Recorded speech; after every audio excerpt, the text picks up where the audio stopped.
For centuries, one of the best way to earn passive income has been rental income. Think about it. People rent their land, their homes, their shops and earn a steady income every month. You ask anyone who owns a property, the idea that money comes in every month without you doing anything, that's wonderful. Your asset stays with you, it appreciates in value over time, and on top of that, you earn rent. It's the perfect combination. Wealth creation plus steady cash flow. Of course, it's not a cup of tea for everyone to own a house or property in India. But in today's world, many of us own another kind of valuable asset, that is stocks. They sit quietly in our Demat accounts, sometimes for years. They rise in value, fall in value, but most of the time they just sit idle.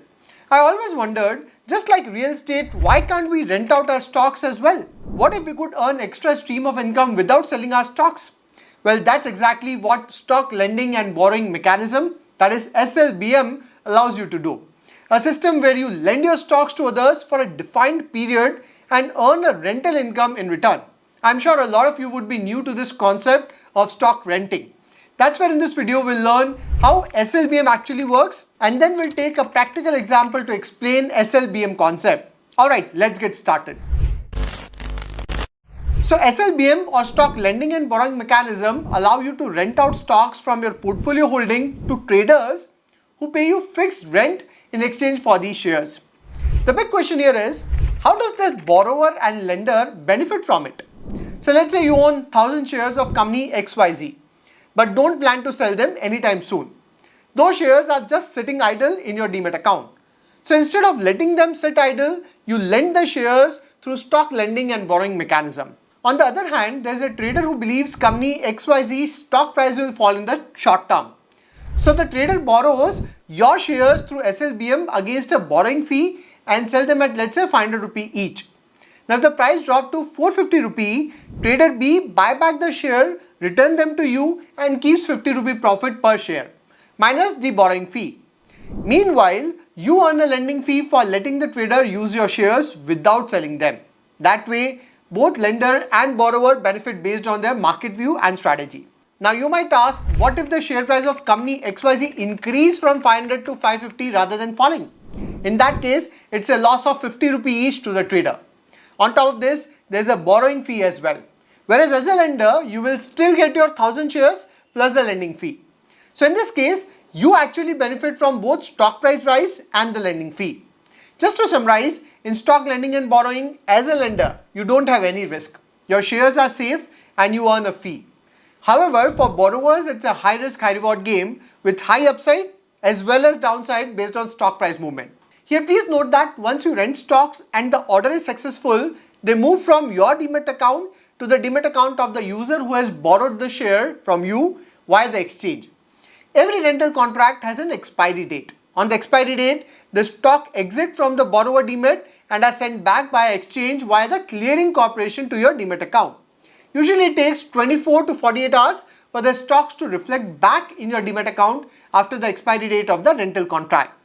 The next very important question is, what if the borrower loses money in the trade and end up as a defaulter? That's where SLBM risk management with collateral comes into picture.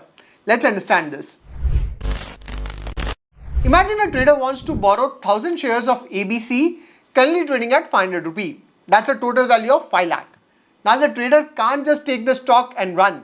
The lender needs protection. That's where collateral comes in. In India, the standard requirement is 125% collateral.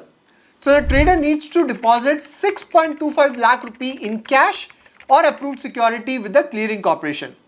This acts like a security deposit. Once the collateral is in place, the lender who actually owns 1,000 shares of ABC agrees to lend them.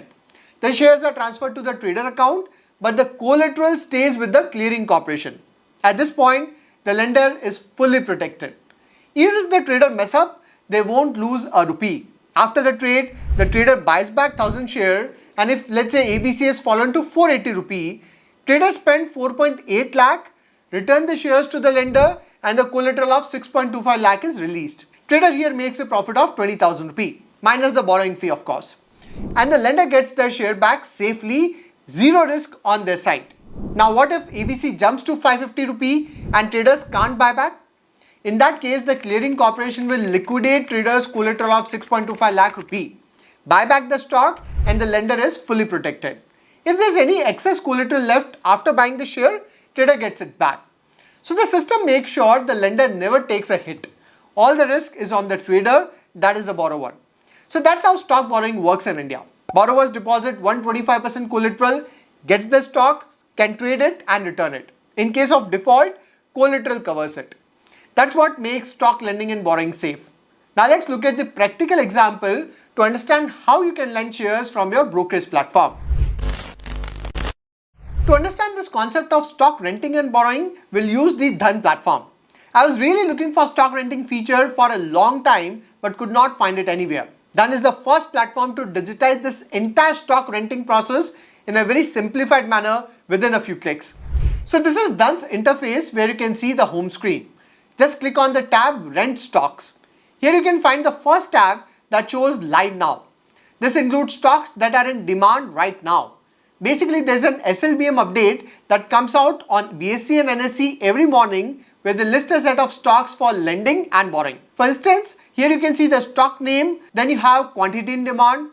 For instance, there is a demand of 27 shares of RVNL, 10 shares of Ashok Leyland, 2,289 shares of Voltas and so on. In next column, you can see the rent per share. For instance, you can fetch 5.95 rupee per share on RVNL. That translates to earning up to 160 rupee. You can also see the yield percent per annum. If you scroll down, you can see a detailed list of stocks that are in demand right now. Now you may not have to sell all the shares in your portfolio to rent. So those stocks that are part of your portfolio are highlighted on the platform. For example, here Kaynes is highlighted. It means Kaynes is part of your portfolio that you can rent it out. Now let's say you don't find your portfolio stock in this list and you want to rent it out.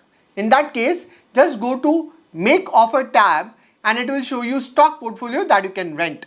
For example, let's say you want to rent a stock. Just click on Rent, put the quantity you want to rent.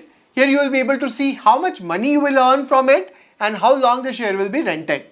Please note that the renting period is predefined and it varies for each offer. You can click on Rent to place your order. You also have a tab called Borrow Stocks. So if you are a short seller, you can also borrow the stock. Now if you want to see the rental earning, just click on Rental Portfolio. I hope you got a fair idea of stock lending and borrowing concept via this example. Now next important question is, what is the fee you need to pay to use the stock renting feature? So Dhan provides you this feature at 4.99% brokerage. There's a nice explanation in their FAQ section with example. So if you earn 1000 rupees rental income, brokerage would be 49.9 rupee. Then 18% GST, that is additional 8.98 rupee, and there is some exchange and DP charges. One last important point I want to discuss is, let's say you have trading account with other broker. Then how can you use Dhan SLBM feature? For that, you can transfer your shares from your broker to Dhan Demat account. You register on CDSL easiest using your brokerage Demat, then add Dhan Demat as a trusted account and then initiate an off-market transfer. So in this video, we discussed the concept of stock renting. If you hold quality companies for the long term and your stocks are lying idle in your Demat account, SLBM can be a great way to earn rental income with minimal effort. For more details, you can explore the Dhan platform. I provided the link in the pinned comment. If you find this video useful, do share it within your circle. I'll see you next video. Till then, take care.